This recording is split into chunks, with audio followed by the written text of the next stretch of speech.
لله نحمده ونستعينه ونستغفره ونؤمن به ونتوكل عليه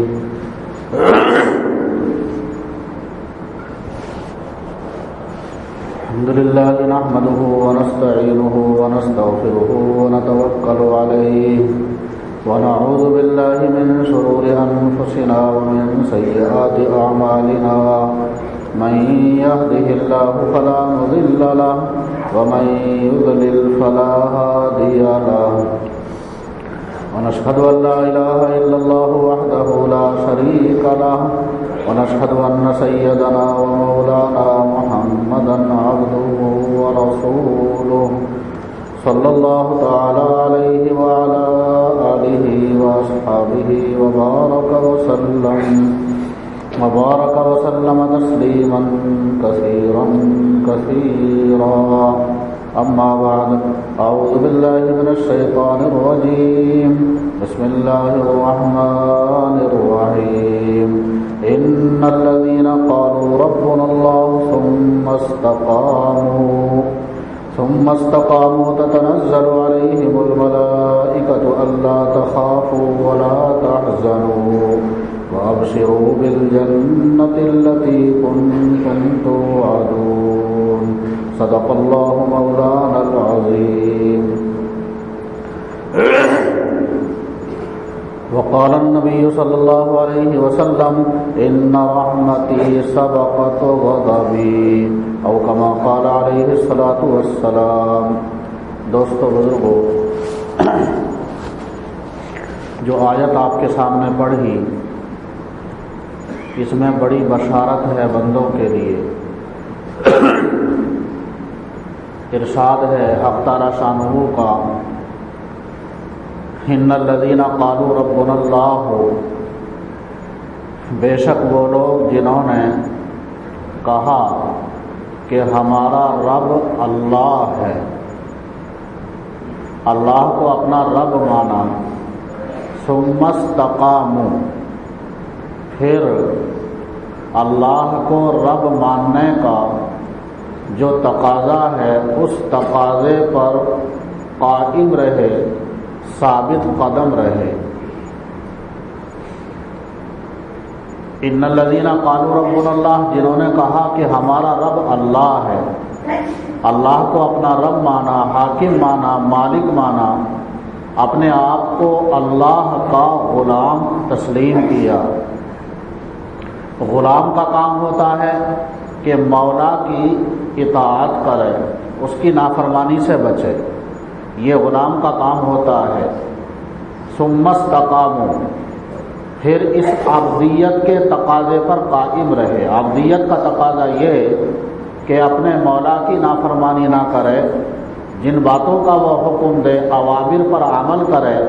اور جن باتوں سے وہ منع کرے ان سے بچے، یہ ہے عبدیت کا تقاضا۔ اس عبدیت کے تقاضے پر ثابت قدم رہے تو اللہ کی طرف سے ان کو نوازا جائے گا۔ تتنزل علیہم الملائکہ، ان کے اوپر ملائکہ نازل ہوں گے، اور وہ یوں کہیں گے اللہ تخافوا ولا تحزنوا، اب تمہارے لیے نہ کوئی خوف ہے نہ کوئی غم ہے۔ حضرت عبداللہ بن عباس رضی اللہ عنہ رئیس المفسرین، انہوں نے اس کی تفسیر فرمائی تتنزل علیہم الملائکہ عند الموت، ملائکہ نازل ہوں گے موت کے وقت میں، اور اس بندے کو یوں کہیں گے اللہ تخافوا ولا تحزنوا، اب تمہارے لیے نہ کوئی خوف ہے نہ کوئی غم ہے، وابشروا بالجنۃ التی کنتم توعدون، بشارت حاصل کر لو اس جنت کی جس کا تم سے وعدہ کیا گیا تھا۔ دوستو، اسی کی ذرا ایسی وضاحت ایک حدیث کا خلاصہ بیان کرنے کے بعد عرض کرنی ہے۔ اللہ کی دو صفت ہیں، ایک صفت رحمت ہے، ایک صفت غضب ہے۔ اللہ کے عرش پر یہ لکھا ہوا ہے، آقا صلی اللہ علیہ وسلم نے خبر دی، ان رحمتی سبقت غضبی، اللہ کی دونوں صفت ہیں، رحمت بھی اور غضب بھی، لیکن اللہ فرماتا ہے میری رحمت میرے غضب سے بڑھی ہوئی ہے، میری رحمت میرے غضب پر غالب ہے۔ اسی لیے فرماتے ہیں علماء، رحمت حق بہانہ می جوید، اللہ کی رحمت بندے کی مغفرت کے لیے بہانہ ڈھونڈتی ہے، بہانہ تلاش کرتی ہے۔ مطلب یہ ہے کہ بندہ اللہ کو راضی کرنے کا ارادہ کرتا ہے، اللہ کی طرف، اس کی خوشنودی کی طرف اپنا قدم بڑھاتا ہے، اللہ اس بندے کی کوشش سے زیادہ اس بندے کا استقبال فرماتا ہے۔ چنانچہ حدیث قدسی ہے، پہلے بتایا گیا تھا، حدیث قدسی اسے کہتے ہیں کہ حضور اکرم صلی اللہ علیہ وسلم اللہ تعالی شانہ کا فرمان نقل فرمائیں، قال رسول اللہ صلی اللہ علیہ وسلم قال اللہ تعالی، رسول اللہ صلی اللہ علیہ وسلم نے فرمایا کہ حق تعالی شانہ فرماتا ہے، حدیث قدسی اللہ فرماتا ہے من تقرب الی شبرا تقربت الیہ ذراعا، جو بندہ میری طرف ایک بالشت بڑھتا ہے، میری طرف ایک بالشت بڑھتا ہے، یعنی مجھے راضی کرنے کے لیے میری رضا والا عمل، معمولی عمل کرتا ہے، معمولی کوشش اپنی شروع کرتا ہے، تقربت الیہ ذراعا، تو میں اس کی طرف ایک ہاتھ بڑھتا ہوں، میری طرف ایک بالشت بڑھتا ہے، میں اس کا استقبال کرتا ہوں اس کی کوشش سے زیادہ، اور میں اس کی طرف ایک ہاتھ بڑھتا ہوں۔ ومن تقرب الی ذراعا تقربت الیہ باعا، جو بندہ میری طرف ایک ہاتھ بڑھتا ہے، اللہ فرماتا ہے میں اس کی طرف دو ہاتھ بڑھتا ہوں۔ ومن اتانی یمشی اتیتہ ہرولۃ، جو بندہ میری طرف چل کر آتا ہے میں اس کی طرف دوڑ کر آتا ہوں۔ خلاصہ وہی ہوا کہ بندہ جتنی کوشش کرتا ہے اللہ اس بندے کی کوشش سے زیادہ اس بندے کا استقبال فرماتا ہے، اس کی حوصلہ افزائی فرماتا ہے۔ ایک دوسری حدیث قدسی ہے، اس سے اس کی اور زیادہ وضاحت ہوگی، بخاری شریف میں بھی ہے، مسلم شریف میں بھی ہے، قال رسول اللہ صلی اللہ علیہ وسلم قال اللہ تعالی من عادى لی ولیا فقد آذنتہ بالحرب، یہاں سے حدیث شروع ہوتی ہے۔ فرمایا رسول اللہ صلی اللہ علیہ وسلم نے، اللہ تعالی شانہ فرماتا ہے جو شخص میرے کسی ولی سے دشمنی رکھے میری طرف سے اس کے لیے اعلان جنگ ہے۔ اللہ ہم سب کی حفاظت فرمائے۔ ہمارے حضرت مفتی صاحب رحمۃ اللہ علیہ سنایا کرتے تھے، شیخ عبد الحق محدث دہلوی رحمۃ اللہ علیہ کے والد شیخ عبد الاحد رحمہ اللہ چلے جا رہے تھے خادم کے ہمراہ، سامنے ایک عورت نظر آئی، اس نے حضرت کو بلا وجہ کے برا کہا، گالی دی۔ کیوں؟ بہت سے سر پھرے ہوتے ہیں، حاسدین پیدا ہو جاتے ہیں، اہل اللہ سے عداوت ہو جاتی ہے، یہ تو گویا کہ انبیاء علیہم السلام کی میراث ہے۔ وَكَذَلِكَ جَعَلْنَا لِكُلِّ نَبِيٍّ عَدُوًّا شَيَاطِينَ الْإِنسِ وَالْجِنِّ۔ حضرت نے خادم کو کہا اس کے ایک چپت مارو، خادم نے چپت نہیں مارا، یہ سوچا کہ اللہ والے تو معاف کرنے والے ہوتے ہیں، صبر کرنے والے ہوتے ہیں۔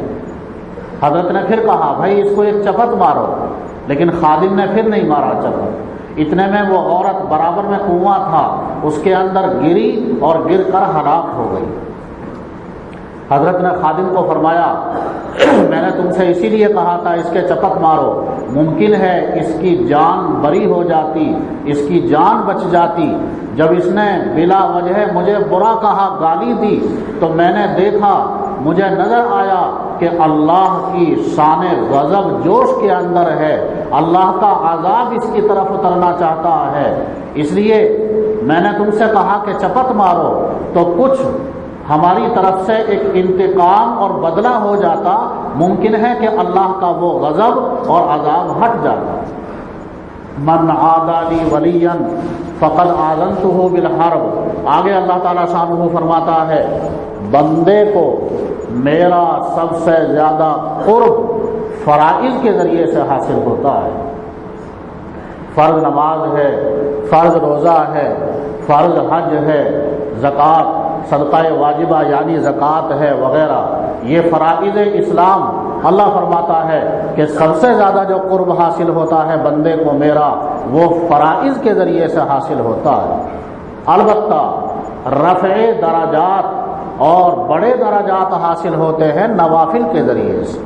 وَلَا يَزَالُ الْعَبْدُ يَتَقَرَّبُ إِلَيَّ بِالنَّوَافِلِ حَتَّى أَحْبَبْتُهُ، میرا بندہ فرائض کا اہتمام کرنے کے ساتھ ساتھ نوافل کا بھی اہتمام کرتا ہے، میری رضا کو طلب کرتا ہے، اور بس اس کے دل کے اندر ایک فکر پیدا ہو گئی ہے اللہ مجھ سے راضی ہو جائے، اسی کے لیے اس کا عمل، اس کی رات دن کی کوشش، اس کے قلب کے اندر یہ ایک فکر اور غم پیدا ہو گیا مجھے اللہ کو راضی کرنا ہے۔ یہ بندہ جب میری رضا کو طلب کرتا ہے، میری رضا کو طلب کرنے کے لیے نوافل کا بھی اہتمام کرتا ہے، اللہ فرماتا ہے احببتہ حتی احببتہ، میں اپنے اس بندے سے محبت کرنے لگتا ہوں۔ فَإِذَا أَحْبَبْتُهُ كُنْتُ سَمْعَهُ الَّذِي يَسْمَعُ بِهِ وَبَصَرَهُ الَّذِي يَبْصُرُ بِهِ، جب یہ بندہ اس مقام پر پہنچ جاتا ہے گویا کہ اللہ کا محبوب بندہ بن گیا، اللہ فرماتا ہے اس کے بعد میں اس بندے کا کان بن جاتا ہوں جس سے وہ سنتا ہے، اس کی زبان بن جاتا ہوں جس سے وہ بولتا ہے، اور اس کی آنکھ بن جاتا ہوں جس سے وہ دیکھتا ہے، اس کے ہاتھ اور پاؤں بن جاتا ہوں۔ مطلب یہ ہے کہ پھر اس کے بعد میں یہ بندہ اپنے اعضاء و جوارح کو میری رضا کے کاموں میں استعمال کرتا ہے، کانوں سے غلط باتیں نہیں سنتا، جائز اور اللہ کو رضا کرنے والی، راضی کرنے والی باتیں سنتا ہے، زبان سے جھوٹ نہیں بولتا اور غلط بات نہیں کہتا، ایسی باتیں اپنی زبان سے کہتا ہے جو اللہ کی رضا حاصل ہونے کا ذریعہ ہوں، اپنے اعضاء و جوارح کو اللہ کی رضا کے کاموں میں استعمال کرتا ہے۔ اب یہ بندہ اللہ کا بہت مقرب بندہ بن گیا۔ اللہ فرماتا ہے آگے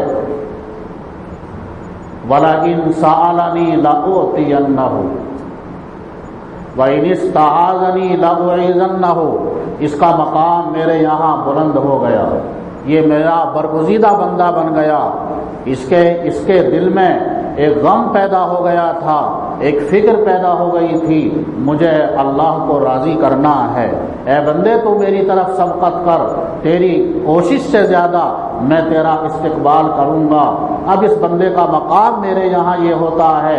یہ بندہ اگر مجھ سے کوئی سوال کرتا ہے میں اس کے سوال کو پورا کرتا ہوں، اگر کسی چیز سے پناہ طلب کرتا ہے میں اس کو اس چیز سے پناہ دیتا ہوں، میں اس کی بات کو، اس کی دعا کو رد نہیں کرتا۔ دوستو، اس سے آگے کی جو تعبیر ہے حق تعالی شانہ کی، وہ کہا جا سکتا ہے کہ بے حد شفقت عنایتوں کی تعبیر ہے، اور یوں کہا جا سکتا ہے گویا کہ حق تعالی شانہ کی رحمتوں کی بارش کی تعبیر ہے۔ چنانچہ آگے مضمون ہے، اللہ فرماتا ہے وما ترددت عن شيء انا فاعله ترددي عن نفس المؤمن يكره الموت وانا اكره مساءته ولا بد له منه۔ اللہ فرماتا ہے میں جس کام کو کرنا چاہوں میں اس کام کو فوراً کر گزرتا ہوں، مجھے کسی کام میں تردد نہیں ہوتا۔ انما امرہ اذا اراد شیئا ان یقول لہ کن فیکون۔ اللہ فرماتا ہے کسی کام کو کہ ہو جا تو وہ کام ہو جاتا ہے۔ اللہ اسباب کا محتاج نہیں ہے، اللہ نے اسباب بنائے ہیں اور اللہ کے اکثر افعال اسباب کے تحت ہوتے ہیں، لیکن حق تعالی شانہ اسباب کا محتاج نہیں ہے۔ اللہ تعالی شانہ براہ راست جس چیز کو جو حکم دے دے وہ اللہ کے حکم کو ماننے کی پابند ہوتی ہے۔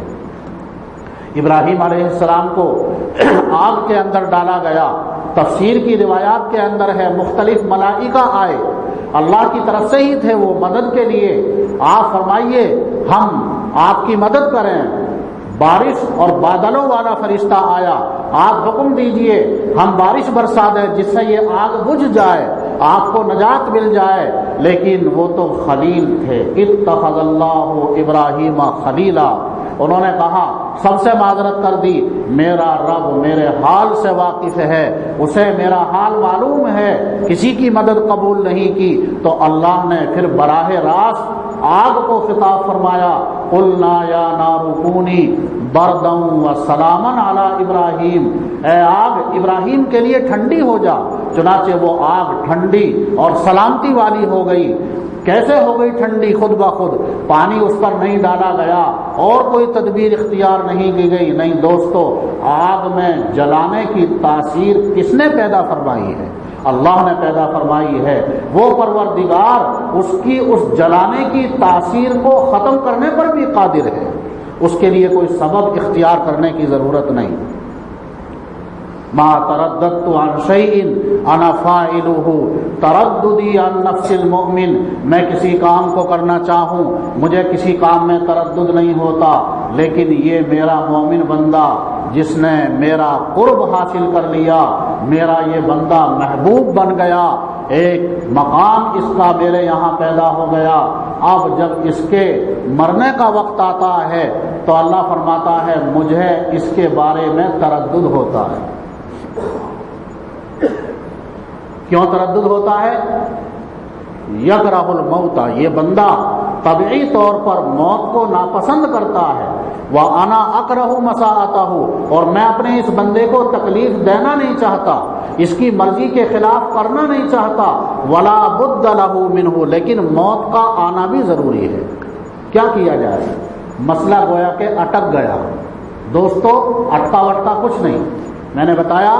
کہ بے پناہ شفقت والی تعبیر ہے حق تعالی شانہ کی طرف سے۔ صحیح حدیث ہے، بخاری میں بھی ہے، مسلم میں بھی ہے، اللہ کے لیے کوئی مسئلہ الجھا ہوا نہیں، اٹکا ہوا نہیں۔ اللہ نے گویا کہ اپنے اس بندے پر اپنی عنایات، اپنی شفقت کی بارش فرما دی، اس کے لیے یہ تعبیر اختیار کی کہ اس کے مرنے کا وقت آتا ہے تو مجھے تردد ہوتا ہے کہ یہ بندہ موت کو ناپسند کرتا ہے اور میں اس بندے کو تکلیف دینا نہیں چاہتا، اس کی مرضی کے خلاف کرنا نہیں چاہتا، لیکن موت کا آنا بھی ضروری ہے، تو اس مسئلے کا پھر کیا حل ہو؟ حل یہ ہے جو خطبے میں آیت میں نے پڑھی،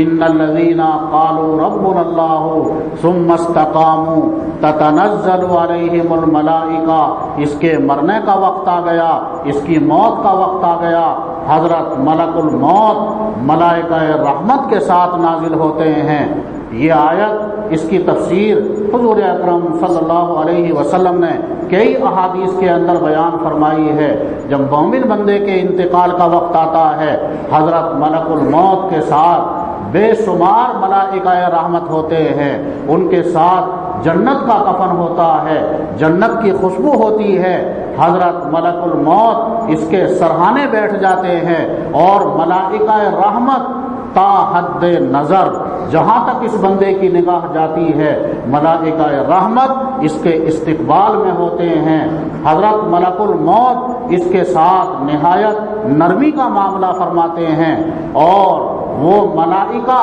جنت کا حسین منظر اس کی نگاہوں کے سامنے پیش کرتے ہیں اور اس بندے کو بشارتیں سناتے ہیں، تتنزل علیہم الملائکہ اللہ تخافوا ولا تحزنوا، اے عند الموت، ملائکہ رحمت موت کے وقت میں اس کے اوپر نازل ہوتے ہیں اور اس سے کہتے ہیں اب تیرے لیے نہ کوئی خوف ہے نہ کوئی غم ہے، بہت تو نے مصیبت اٹھا لی دنیا میں، مشقتیں اٹھا لی، اب تیرے سکون کا اور آرام کا وقت آ گیا۔ اللہ تخافوا ولا تحزنوا وابشروا بالجنۃ التي كنتم توعدون، اس جنت کی بشارت حاصل کر لو جس کا تم سے وعدہ کیا گیا تھا۔ فرمایا آقا صلی اللہ علیہ وسلم نے،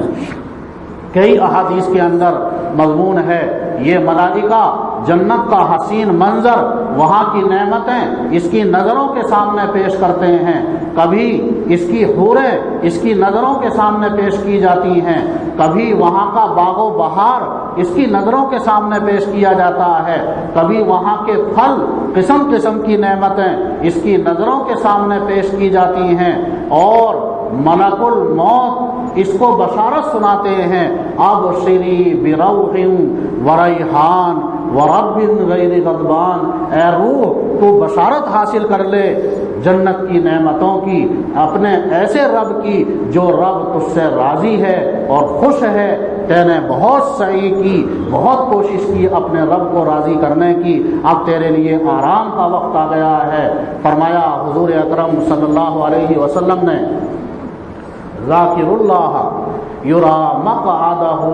من الجنت فی الدنیا او کما قال علیہ الصلاۃ والسلام، جو بندہ اللہ کا ذکر کرنے والا ہوتا ہے اللہ دنیا میں ہی جنت کا اس کا ٹھکانہ اس کو دکھا دیتا ہے۔ ابھی اس کی روح نہیں نکلی اس بندے کی، فرمایا آقا صلی اللہ علیہ وسلم نے، جب جنت کے حسین مناظر اور وہاں کی بشارتیں وہ سنتا ہے یہ بندہ، تو اب اس کی روح اس کے جسم میں تڑپنے لگتی ہے اور یہ تمنا کرتا ہے یا اللہ مجھے جلدی اپنے پاس بلا دے، مسئلہ حل ہو گیا، مجھے تردد نہیں ہوتا کسی کام میں جس کو کرنا چاہوں، لیکن یہ میرا مومن بندہ جب اس کے مرنے کا وقت آتا ہے طبعی طور پر موت کو ناپسند کرتا ہے، میں اس کی مرضی کے خلاف کرنا نہیں چاہتا، لیکن موت کا آنا بھی ضروری ہے۔ جب وہاں کے حسین مناظر اس کے سامنے پیش کیے جاتے ہیں، اس کا استقبال کیا جاتا ہے، یہ بندہ از خود تمنا کرنے لگتا ہے یا اللہ مجھے جلدی اپنے پاس بلا دے۔ اب اس کی مرضی کے مطابق اللہ اسے اپنے پاس بلا لیتا ہے۔ دوستو، ہمارے اکابر میں ایک واقعہ بتا کر بات کو مکمل کرتا ہوں۔ ہمارے اکابر میں حضرت شاہ عبد الرحیم رائے پوری رحمت اللہ علیہ ایک مرتبہ بہت بیمار ہو گئے، مزمحل اور کمزور ہو گئے، تو چند اکابر ہمارے حضرت مولانا خلیل احمد صاحب سہارنپوری رحمت اللہ علیہ، حضرت مولانا یحییٰ صاحب رحمت اللہ علیہ، شیخ زکریا رحمت اللہ علیہ کے والد حضرت مولانا یحییٰ صاحب رحمت اللہ علیہ، حضرت مولانا عاشق الہی میرٹھی رحمت اللہ علیہ، یہ چند اکابر سہارنپور سے رائے پور حضرت شاہ عبد الرحیم رائے پوری رحمت اللہ علیہ کی عیادت کے لیے گئے، رات میں وہیں قیام کیا۔ رات میں تنہائی میں حضرت رائے پوری رحمت اللہ علیہ نے مولانا یحییٰ صاحب رحمت اللہ علیہ کو اپنے کمرے میں بلایا اور کہا کہ مولوی یحییٰ دیکھو میں صحیح بات تمہیں بتاتا ہوں، حقیقت یہ ہے مجھے بیماری وغیرہ کچھ نہیں ہے، ایک غم میرے دل میں پیدا ہو گیا ہے، اس نے مجھے مزمحل بنا دیا، کمزور بنا دیا، نڈھال بنا کے رکھ دیا۔ وہ غم یہ ہے، حدیث شریف کے اندر آیا، یہ حدیث بھی بخاری میں بھی ہے، مسلم میں بھی ہے، من احب لقاء اللہ احب اللہ لقاءہ ومن کرہ لقاء اللہ کرہ اللہ لقاءہ، جو بندہ اللہ سے ملنے کو پسند کرتا ہے اللہ بھی اس سے ملنے کو پسند فرماتا ہے، اور جو اللہ سے ملنا نہیں چاہتا اللہ بھی اس سے ملنا نہیں چاہتا۔ یہ آیا حدیث شریف کے اندر۔ چنانچہ دوستو، یہ جو حال بتایا گیا یہ اللہ کے مومن مقرب بندے کا، لیکن اگر دوسری قسم کا آدمی ہے تو ملائکہ رحمت نہیں آتے، اس کے لیے ملائکہ عذاب آتے ہیں۔ اللہ ہم سب کی اس سے حفاظت فرمائے۔ وہ قسم قسم کا عذاب، جہنم کا منظر اس کی نظروں کے سامنے پیش کرتے ہیں، اسے دردناک عذابوں کی خبر سناتے ہیں، اس کی روح جسم سے نکلنے کے لیے تیار نہیں ہوتی، آمادہ نہیں ہوتی، وہ کہتا ہے نہیں مجھے لے کے مت جاؤ، میں نہیں جانا چاہتا۔ اس کو اللہ نے فرمایا من کرہ لقاء اللہ کرہ اللہ لقاءہ، جو اللہ سے ملنا نہ چاہے اللہ بھی اس سے ملنے کو پسند نہیں فرماتا۔ ایمان والے کی روح ملائکہ لے کر جاتے ہیں، ساتوں آسمانوں کو اس کی روح پر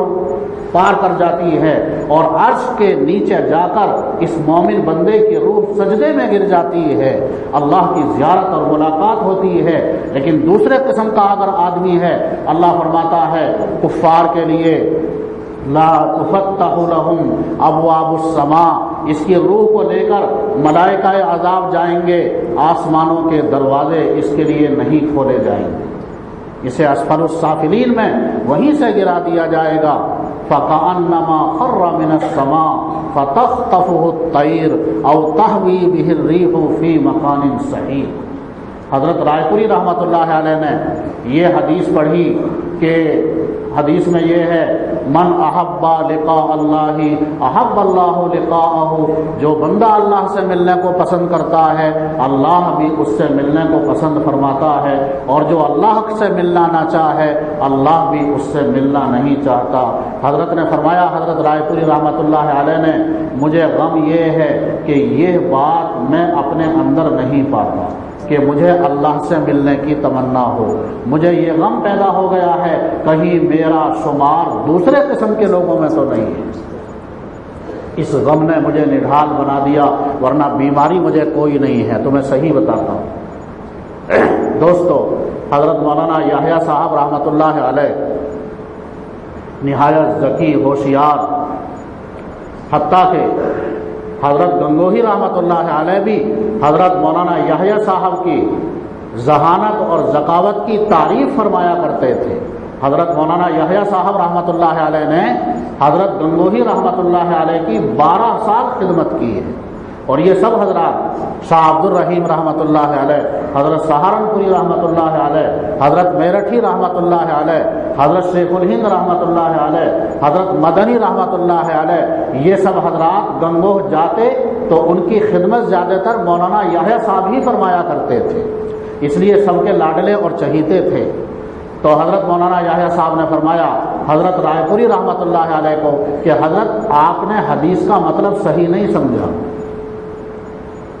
مولانا یحییٰ صاحب بہت بڑے محدث بھی تھے، ایک وقت ایسا گزرا مظاہر روم میں کہ دورے کی اکثر کتابیں تنہا حضرت مولانا یحییٰ صاحب پڑھایا کرتے تھے، اتنا بڑا علم اللہ نے ان کو دیا تھا۔ آپ نے حدیث کا مطلب صحیح نہیں سمجھا۔ حدیث کا مطلب یہ ہے جب مومن بندے کے مرنے کا وقت آتا ہے اس وقت میں اس کے اندر یہ کیفیت پیدا ہوتی ہے کہ وہ اللہ سے ملنے کو پسند فرماتا ہے، پھر اللہ بھی اس سے ملنے کو پسند فرماتا ہے۔ آپ کے ابھی مرنے کا وقت تھوڑے ہی آیا ہے کہ آپ کے اندر وہ کیفیت ابھی سے پیدا ہو جائے، جب وقت آئے گا انشاءاللہ وہ کیفیت پیدا ہو جائے گی۔ تو حضرت رائے پوری رحمۃ اللہ علیہ فرمانے لگے کہ ہاں بھائی بات تو ٹھیک کہتے ہو۔ خیر صبح ہوئی، صبح میں حضرت رائے پوری رحمۃ اللہ علیہ بالکل ٹھیک ٹھاک، نہ کوئی بیماری، نہ کوئی کمزوری، نہ کوئی علالت، بالکل حساس بساس صحیح ہو گئے الحمدللہ۔ دوستو، من احب لقاء اللہ احب اللہ لقاءہ، جو بندہ اللہ سے ملنے کی تمنا کرتا ہے اللہ بھی اس سے ملنے کو پسند فرماتا ہے۔ ومن کرہ لقاء اللہ کرہ اللہ لقاءہ، جو اللہ سے ملنا نہیں چاہتا اللہ بھی اس سے ملنا نہیں چاہتا۔ عزیزو بھائیو، بندے کی کوشش کم ہوتی ہے لیکن اللہ کی طرف سے نوازشات زیادہ ہوتی ہے۔ ان رحمتی سبقت غضبی، میری رحمت میرے غضب سے بڑھی ہوئی ہے، اس لیے ہم حتی الامکان کوشش کریں، پھر انشاءاللہ اللہ کی رحمتیں عنایتیں نازل ہوں گی۔ اللہ فرماتا ہے وَلِمِثْلِ ذَلِكَ فَلْيَعْمَلِ الْعَامِلُونَ، اسی جیسی کامیابی کے لیے عمل کرنے والوں کو عمل کرنا چاہیے۔ کہاں دوسری چیزوں کے چکر میں پڑے اور کہاں دوسری چیزوں کو تم اپنا مقصود بنا رہے ہو، نہیں، مقصود اس کو بناؤ جو ہمیشہ ہمیش کی کامیابی ہے۔ اللہ ہم سب کو یہ کامیابی، یہ بشارتیں حق تعالی شانہ اپنے فضل سے عطا فرمائے۔ ہمیں اپنے دل کے اندر یہ فکر پیدا کرنی ہے اللہ ہم سے راضی ہو جائے، اسی فکر کو ساری زندگی ہمیں اپنا اوڑھنا اور بچھانا بنا کر انشاءاللہ عمل میں لگے رہنا ہے۔ اللہ پھر محروم نہیں فرمائے گا۔ اللہ ہم سب کو اور ساری امت کو توفیق عطا فرمائے اور اپنی مغفرت اور رحمتوں کی بارش سے مالا مال فرمائے۔ وآخر دعوانا ان الحمد للہ۔ مہمان آئے ہیں مسافر کرنا، جیسا حکم ہو۔ ٹھیک سر۔